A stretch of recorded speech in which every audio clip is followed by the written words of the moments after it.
Okay, Roy, what are you going to show us here?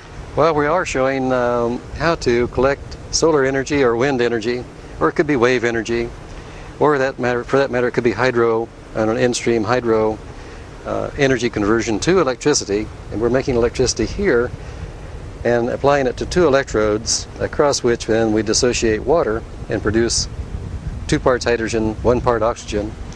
We're saving that hydrogen then at pressure. We're showing how to build pressure. And you can go right to storage. You could be fueling this vehicle or any vehicle with the pressure capability of such an electrolyzer if this was built into the size for the purpose. So here's the electricity source. In this case, it's a solar panel. In this case, it could very easily be this Tessie over here. Could be that, or it could be a gymnasium with people becoming physically fit as they power a generator. And here is the little electrolyzer, which is converting electricity. The water's going in here and it's being converted to hydrogen and oxygen from the electric source. That's right. Now this grows into a unit that's about the size of a washing machine to be able to fuel 2 vehicles plus your home with hydrogen. But not off of PV. Well, it could be off of PV, it could be off of wind, it could be off of any source of electricity. It could be off-peak electricity from a conventional power plant to improve energy utilization. The key thing with PV is the current price of manufacturer makes it, you'd be driving around $30 a gallon hydrogen. Well, wherever you have PV, you can make this an incremental event for when there's surplus PV capacity and it isn't $30 a gallon. It's whatever that incremental cost is for something that you've already installed. So it's good when you have surplus PV. Well, it's good for when you have PV that meets your peak needs and you'll have surplus in between peaks. So one of these is going to be hydrogen and one's going to be oxygen. That's right. It's bubbling up. There's a weight on top holding it to pressurize it. These are the heads that are being produced by pressure. What I'm going to do then is bleed some water off of the other fuel cell, which will operate in reverse then as a...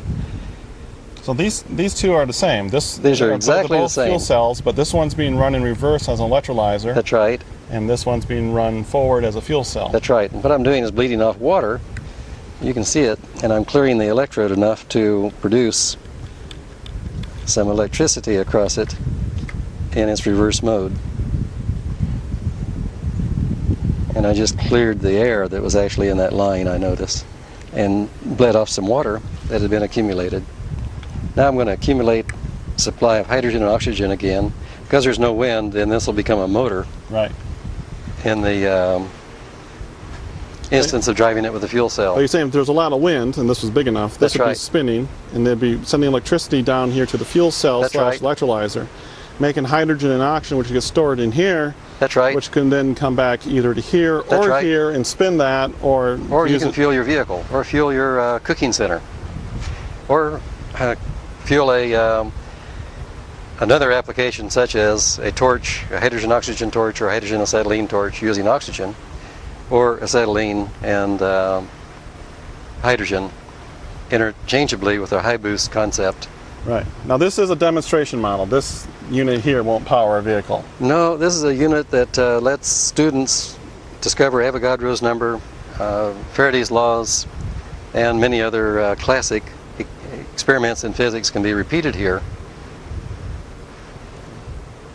And from it then you can show how to power any application with stored energy.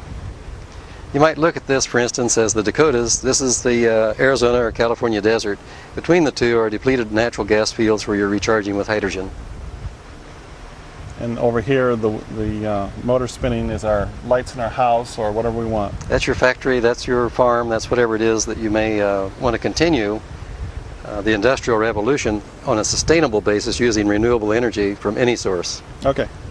And using the infrastructure that we've already developed around the depletion of fossil resources.